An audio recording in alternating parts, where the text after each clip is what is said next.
नमस्कार दोस्तों, आज की हमारी कहानी है भगवान विष्णु और नारद मुनि।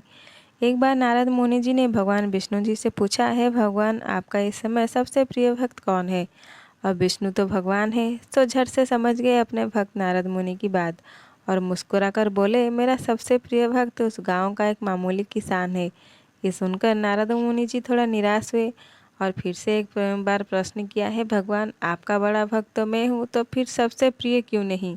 भगवान विष्णु जी ने नारद मुनि जी से कहा, इसका जवाब तो तुम खुद ही दोगे। जाओ, एक दिन उसके घर रहो और फिर सारी बात मुझे बताना। नारद मुनि जी सुबह सवेरे मुंह अंधेरे उस किसान के घर पहुंच गए।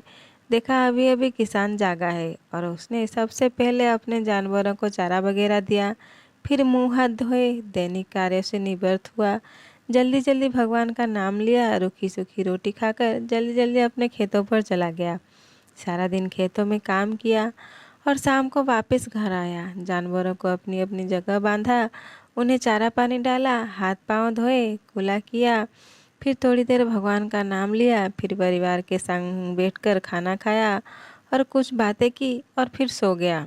अब सारा दिन ये सब देखकर नारद मुनि जी भगवान विष्णु के पास वापस आए और बोले, भगवान, मैं आज सारा दिन उस किसान के संग रहा, लेकिन वो तो ढंग से आपका नाम भी नहीं ले सकता।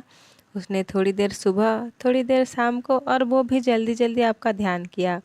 और मैं तो 24 घंटे सिर्फ आपका ही नाम जपता हूँ। क्या आप भी आपका सबसे प्रिय भक्त वो गरीब किसान ही है।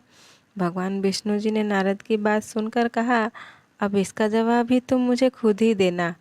और भगवान विष्णु जी ने एक कलश अमृत से भरा नारद मुनि को थमाया और बोले, इस कलश को लेकर तुम तीनों लोकों की परिक्रमा करके आओ, लेकिन ध्यान रहे अगर एक बूंद भी अमृत नीचे गिरा तो तुम्हारी सारी भक्ति और पुण्य नष्ट हो जाएंगे। नारद मुनि तीनों लोकों की परिक्रमा करके जब भगवान विष्णु के पास वापस आए तो खुश होकर बोले, भगवान, मैंने एक एक बूंद भी अमृत नीचे नहीं गिरने दिया। विष्णु भगवान ने पूछा, इस दौरान तुमने मेरा नाम कितनी बार लिया, मेरा स्मरण कितनी बार किया। तो नारद बोले, अरे भगवान जी, मेरा तो सारा ध्यान इस अमृत पर था, फिर आपका ध्यान कैसे करता। भगवान विष्णु ने कहा, हे नारद, देखो उस किसान को, वो अपना कर्म करते हुए भी नियमित रूप से मेरा स्मरण करता है, क्योंकि जो अपना कर्म करते हुए भी मेरा जाप करे वो ही मेरा सबसे प्रिय भक्त हुआ।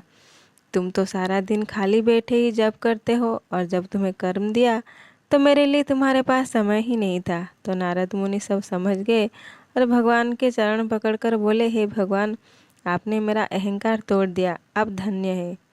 कहानी अच्छी लगे लाइक शेयर और सब्सक्राइब कर दीजिएगा। नमस्कार, जय जगन्नाथ।